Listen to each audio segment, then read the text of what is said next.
បាទសួស្តីបងប្អូនអ្នកនេះហើយក៏សូមស្វាគមន៍សម្រាប់ការវិលត្រឡប់មកការវីដេអូថ្មីបងប្អូនណាហ្នឹងហើយអញ្ចឹងនៅក្នុងវីដេអូនេះគឺតកតងជាមួយនឹងដំណឹងពីរដែលសៀមកំពុងតែបាទគឺកំពុងតែមួកាច់និងកំពុងតែដើរតួកំសត់ទៀតបងប្អូនអ្នកនេះហ្នឹងហើយអញ្ចឹងតកតងជាមួយដំណឹងទី1នេះគឺតកតងជាមួយនឹងខាងទេសចរដែលពួកខាងសៀមគឺវាតែងតែមួកាច់បាទថាបែបនេះថាបែបនោះជាពិសេសតកតងជាមួយនឹងប្រាសាទអង្គរវត្តហើយនិងតកតងជាមួយនឹងបរមរាជវាំងនិងបងប្អូនអ្នកនេះឥឡូវបើសិនបងប្អូនចង់ដឹងថាតើនៅក្នុងវីដេអូនេះវាមួកាច់ជាងអ្វីទៀតហើយអញ្ចឹងបងប្អូនចូលទៅតាមដានទស្សនាជាមួយនឹង admin ទាំងអស់គ្នាចាំពេលចុងក្រោយវីដេអូ admin នឹងចូលរួមជាមតិយោបល់ចូលរួមខ្លះៗបងប្អូនណាតើឥឡូវយើងទៅតាមដានទស្សនានៅវីដេអូ clip ទី1បងប្អូនព័ត៌មាននេះគឺហួសចិត្តខ្លាំងមែនទែនកុំភ្លេចមើលហើយជួយ share ម្នាក់មួយហើយជេរក្បាលពួកវាជាមួយខ្ញុំទាំងអស់គ្នាចាការពិព្រឹកមិញតែម្ដងសារព័ត៌មានខៅសតអ៊ីងគ្លីសរបស់ប្រទេសចៅសៀមបងប្អូនហ្នឹងហើយវាបានផ្សាយថាចែលោកស្រីផ្លាយតាឡៃលក្ស្មីសាងច័ន្ទអ្នកនាំពាក្យរដ្ឋាភិបាលថៃបដិសេធការអះអាងរបស់កម្ពុជាអំពីព្រះបរមរាជវាំងនិងវត្តព្រះកែវរបស់ប្រទេសថៃថាជារបស់ខ្លួនដោយប្រើប្រាស់រូបភាពដើម្បីផ្សព្វផ្សាយទេសចរកម្ពុជានិងបំភាន់ភ្ញៀវទេសចរឲ្យមកទស្សនាកម្ពុជាដោយប្រកាសថាវាជាព័ត៌មានคล้ายៗនិងព័ត៌មានមិនពិតអញទៅសួរ MMO គ្នានាងឯងទៅដែលអាសាកាត់តយកវាំងរបស់កម្ពុជាជាមួយនឹងសិល្បៈការនីរបស់កម្ពុជានោះយកទៅកាត់តថាជារបស់ខ្លួនឯងនោះភ្ញាក់ឡើងមិនអត់កំណត់អញស្អីគេហើយឆ្លៀតដាក់រូបប្រាសាទអង្គរវត្តនៅវាំងរបស់នាងឯងទៀតហើយយកមកថាកម្ពុជានឹងយកមកផ្សព្វផ្សាយដើម្បីតាក់ទាញភ្ញៀវទេសចរអូយវាឈួតតំបន់មិនសំខាន់ទេសំខាន់គេលើតែប្រទេសថៃនោះគ្មានអាណាចូលបាត់ហើយមិនចោះមិនភ្ញៀវបាក់បោមកប្រទេសកម្ពុជាឥឡូវហ្នឹងដោយសារតែអីគេខាងកម្ពុជាហ្នឹងកាត់តរូបវាំងនាងឯងអីហើយកាត់តប្រាសាទអង្គរវត្តដាក់ជាមួយវាំងនាងឯងហ្នឹងយកផ្សព្វផ្សាយថាជារបស់កម្ពុជាមានល្បល់កាច់ហើយមានល្បល់កាច់អើយអញហួសចិត្តមែនតាបងប្អូនគេបន្តទៀតថាអញ្ចេះករណីនេះបានកើតឡើងពីប្រព័ន្ធផ្សព្វផ្សាយអនឡាញដែលផ្សព្វផ្សាយអះអាងថាព្រះបរមរាជវាំងត្រូវបានចាត់ថ្នាក់ជាកន្លែងតាក់ទាញភ្ញៀវទេសចររបស់កម្ពុជាការស៊ើបអង្កេតបានបង្ហាញថារឿងនេះមិនពិតទេហើយព្រះបរមរាជវាំងដែលកម្ពុជាបានផ្សព្វផ្សាយនោះគឺជារបស់ថៃហើយថែមទាំងអីនេះដាក់រូបអង្គរវត្តនៅនឹងទៀតតាមពិតទៅរឿងនេះគឺវាមិនសមតតែសោះមិនសមណាប្រទេសកម្ពុជាប្រជាជនកម្ពុជាយកទៅធ្វើអញ្ចឹងអញអត់ការងារធ្វើមែនហ៎បានប្រកែលៀបពណ៌មែនមិនវាំងកម្ពុជាហ្នឹងមិនអន់ខ្លាំងអីណាមានល្បល់កាច់អញឥឡូវបើខ្លាំងសួរ AI មើលថាតើព្រះបរមរាជវាំងនៅក្នុងទីក្រុងភ្នំពេញហ្នឹងយ៉ាងម៉េចដែរប្រៀបធៀបជាមួយប្រទេសចៅឯងអ្នកណាមកលេងច្រើនជាងក៏លើកខ្លួនឯងឲ្យលើកនេះនេះអង្គុយលើឆ្អេចុចតែឡែមកបងប្អូននៅតកតងជាមួយដំណឹងទី1បងប្អូនណាហ្នឹងហើយអញ្ចឹងតកតងជាមួយនឹងប្រទេសសៀមបងប្អូនណាកុំទៅឆ្ងល់កុំទៅនេះអីយើងដឹងស្រាប់ហើយថាតកតងជាមួយនឹងប្រាង្គប្រាសាទបាទប្រាង្គប្រាសាទសិលាបាទតាមពិតប្រាង្គប្រាសាទសិលានានាដែលនៅទឹកដីប្រទេសកម្ពុជារបស់យើងបច្ចុប្បន្នហើយនឹងនៅទឹកដីសៀមដែលសៀមធ្លាប់បានឈានពៀនយកនោះបើនិយាយទៅគឺសុទ្ធសឹងតែជារបស់ដូនតាខ្មែរយើងគឺទាំងអស់បងប្អូនណាពុទ្ធសាសនាសៀមវាគ្មានគេហៅថាគ្មានទ្រព្យសម្បត្តិវាគ្មាននេះទេវាគ្រាន់តែជាទេសកលទេបងប្អូនណានៅវាគ្រាន់តែជាទេសកលដែលវាខ្ចាត់ប្រត់មកពីបាទប្រទេសចិនដេញវាខ្ចាត់ប្រត់មកអណ្ដែតមកតាមទន្លេមេគង្គមកទេបាទបងប្អូនទាំងអស់គ្នាហ្នឹងហើយបើនិយាយពីរបស់វាផ្ទាល់គឺគ្មានទេហើយតើទៅជាមួយប្រាង្គប្រាសាទសិលាផ្សេងអីរចនាបថអីផ្សេងក្បាច់អីផ្សេងហ្នឹងគឺវាគឺគ្មានទេបងប្អូនណាគឺគ្មានទេបងប្អូនបើសិនជាវាមានគឺជាការលួចចម្លងពីរបស់ខ្មែរយើងទៅទេបងប្អូនដល់នេះយើងកុំឆ្ងល់ហើយឥឡូវនេះវាថែមចឹងវាអានេះវាចូលជាលក្ខណៈបាមូបកាច់មាក់ងាយម្ចាស់ដើមសិតថាយើងនឹងស្អីយើងនឹងចង់តែរបៀបថាចង់តាក់ទាញភ្ញៀវទេសចរអន្តរជាតិស្អីយករូបស្អីវាំងបរមរាជវាំងរបស់វារបស់អារាមី10ពុទ្ធកាន់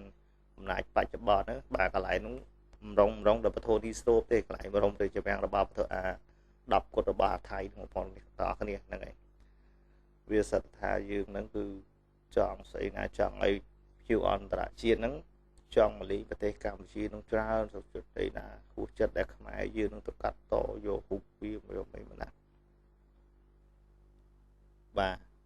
បងប្អូនស្ដាប់ដំណឹងនឹងហើយមិនតែបងប្អូនអ្នកគ្នាសម្រាប់ admin គឺវាមានតែហួសចិត្តបងប្អូនអ្នកគ្នាហួសចិត្តត្រង់ថា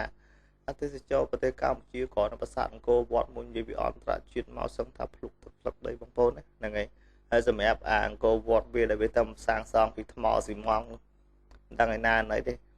មករយៈមុនណាអន្តរជាតិចង់ប្តឹងវាប្តឹងពួកអាស៊ានបងប្អូនមានដឹងហ៎វាទៅយកបាទវាទៅភូតផោគេមិនឲ្យគេទៅបោកមើលដល់ពេលគេអន្តរជាតិគ្នាខំទិញសបុតខំកក់ស្អីធ្វើដំណើរទៅដល់ម៉ែឲ្យគ្នាទៅមើលអាប្រាសាទថ្មគេខឹងណាបងប្អូនទាំងគ្នាអន្តរជាតិគេរកប្តឹងណាភៀវអន្តរជាតិគេសឹងថាគេចង់ប្តឹងវាបងប្អូនណាមិនក៏ផ្សាយបោកប្រាស់គេបាទតែមកដល់ប្រទេសកម្ពុជាយើងបងប្អូនទាំងគ្នាបាទគឺសម្រាប់ភៀវអន្តរជាតិបាទគ្រាន់តែភៀវអន្តរជាតិមកមួយគឺគាត់វាថាមកទស្សនាគឺកោតណាកោតសរសើរស្ញប់ស្ញែងតទៅជាមួយនឹងបាទការកសាងរបស់ដូនតាខ្មែរយើងពីមុនហេតុអ្វីបានលោកសាងសង់ប្រាសាទអង្គរវត្តបានគាត់ឆ្ងល់គាត់នៅហើយ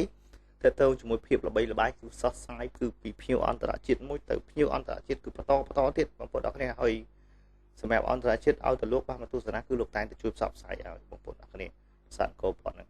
ឥឡូវយើងទៅតាមដានទស្សនាវីដេអូទី2ដែលតទៅជាមួយនឹងថ្មីនេះតទៅជាមួយនឹង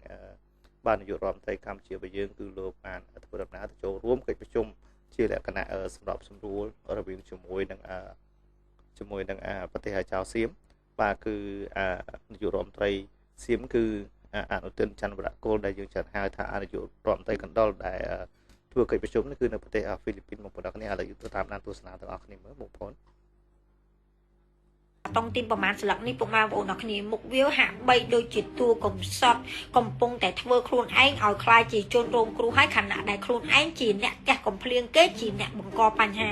ឥឡូវវាកំពុងតែដើរតួជាជនរងគ្រោះហើយអញ្ចឹងអ្វីដែលកម្ពុជាយើងគួរតែធ្វើបានដើម្បីយកឈ្នះសត្រូវដែលកំពុងតែខ្លែងបន្លំខ្លួនជាអ្នកត្រឹមត្រូវជាអ្នកដែលត្រូវមិនមែនជាអ្នកបង្កសង្គ្រាមហ្នឹងតើកម្ពុជាគួរតែធ្វើបែបណាសម្រាប់ខ្ញុំយល់ថាយើងអត់មានអីក្រៅតែពីការរក្សាភាពត្រឹមត្រូវនិងភាពពិតប្រាកដរបស់ខ្លួនឯងដើម្បីយកឈ្នះភាពคล้ายៗរបស់ពួកអាចោសៀមនឹងទេយើងគោរពច្បាប់កន្លងមកហើយយើងធ្វើតែរឿងត្រឹមត្រូវកន្លងមកហើយអញ្ចឹងអ្វីដែលយើងត្រូវធ្វើបន្តទៀតគឺរក្សាការពិតរបស់យើងនិងភាពត្រឹមត្រូវរបស់យើងឲ្យថិតថេរដើម្បីបដួលពួកអាភាពคล้ายៗពួកអាខ្លែងបន្លំនឹងតែម្ដងហើយបើទោះបីជាយើងមានល្បិចក៏យើងមិនគួរមកលាតត្រដាងឲ្យគេដឹងពីល្បិចរបស់យើងដែរល្បិចយើងគួរតែប្រើនៅក្នុងរូបភាពមួយដែលស្ងប់ស្ងាត់ទៅដើម្បីរក្សាភាពត្រឹមត្រូវរបស់យើងយកឈ្នះពួកអាចោឈ្នានពានយើងហើយកុំមកនិយាយរឿងកម្ពុជាយើងជាអន្ទាក់ជេអត់ទេរឿង UN Close ហ្នឹងគឺកម្ពុជាយើងធ្វើតាមសៀមតែប៉ុណ្ណោះពីព្រោះអីសៀមវាដើរចេញពីយន្តការទ្វេភាគីចឹងហើយកម្ពុជាមានតែជ្រើសរើសយកច្បាប់អន្តរជាតិដើម្បីដោះស្រាយវិវាទជាមួយនឹងពួកអាចោសៀមហ្នឹងដើម្បីអាចស្វែងរកសន្តិភាពឲ្យប្រទេសទាំងពីរបានខ្លាយខ្លាំងបាទបងប្អូនអ្នកនេះអញ្ចឹងតើតើជាមួយនឹងការប្រជុំបាទសម្រាប់សម្រួលនេះបងប្អូនអ្នកសម្រាប់ admin ស្ដាប់ហើយគឺអារម្មណ៍របស់ admin ការគិតរបស់ admin តើតើជាមួយលទ្ធផលគឺវាដូចទៅលើកមុនបងប្អូនអ្នកនេះព្រោះដោយសារតើតើជាមួយនឹងកិច្ចប្រជុំសម្រាប់សម្រួលនេះគឺយើងច្រើនដងហើយបងប្អូនអ្នកនេះតាំងពីយើងធ្វើតាំងពីនៅទឹកដីប្រទេសម៉ាឡេស៊ីបងប្អូនអ្នកនេះហ្នឹងឥឡូវនេះយើងមកដល់ហ្វីលីពីនម្ដងបងប្អូនហ្នឹងហើយហើយសម្រាប់អនុទិនចរិតរបស់វាចរិតជនជាតិវាគឺនៅដដែលនៅតែកន្លែងក្លេកហ្នឹងហើយវាមិនភ្លេចទេតើតើជាមួយនឹងការសម្ដែងធ្វើតួកំសត់បងប្អូនណាវាធ្វើតួកំសត់ឲ្យអន្តរជាតិឃើញថាអូឲ្យវាសម្ដែងថាឲ្យអន្តរជាតិឃើញថាវានឹងជាជនរងគ្រោះអញ្ចេះរងគ្រោះអញ្ចឹងបាទសម្ដែងទៅនៅពេលដែលរឿងរ៉ាវចប់ហើយកុំភ្លេចសងសំណងមកកម្ពុជាតើតើជាមួយនឹងការយកសងពិវត្តផ្សេងមកបាញ់បំផ្លាញផ្ទះបងប្អូនប្រជាពលរដ្ឋនឹងហេដ្ឋារចនាសម្ព័ន្ធផ្សេងអានទិនច័ន្ទវរៈគុលកុំភ្លេចប្រឹងប្រែងរលុយមកសងកម្ពុជាសម្ដែងមិនសម្ដែងទៅព្រោះដោយសារអីអន្តរជាតិគឺលោកដឹងលោកស្គាល់ច្បាស់ណាស់ពីចរិតរបស់ពួកអាសន្តានសម្ដែងរបស់ឯងនេះគឺគេស្គាល់ណាស់ហើយសម្រាប់កម្ពុជារបស់យើងគឺមានតែឈរតែភាពស្មោះត្រង់ហើយនឹងមានការអត់ធ្មត់ព្រោះដោយសារបងប្អូនអ្នកនេះបាទយើងមិនអាចចេះតែតដៃនឹងទៅគេវិញបានទេនៅពេលដែលមានបញ្ហាផ្ទុះអាវុធព្រោះដោយសារអីបើសិនជាយើងហ៊ានផ្ទុះអាវុធតទៅវាខ្លាំងគឺវានឹងចោទប្រកាន់ថាយើងជាអ្នកឈានពានអញ្ចឹងរកការសំណងគឺវាអត់សងប៉ុន្តែបើសិនជាយើងឈរនៅភាពត្រឹមត្រូវ2បាទសង្ទុះសង្គ្រាមខ្លាំងលើកទី1លើកទី2ហើយបើសិនជាអាចមានលើកទី3យើងនៅតែឈរដែរធ្វើយ៉ាងណាគឺយើងព្យាយាមទប់ឲ្យបាន បាទនៅពេលនោះហើយយើងអាចនឹងបាន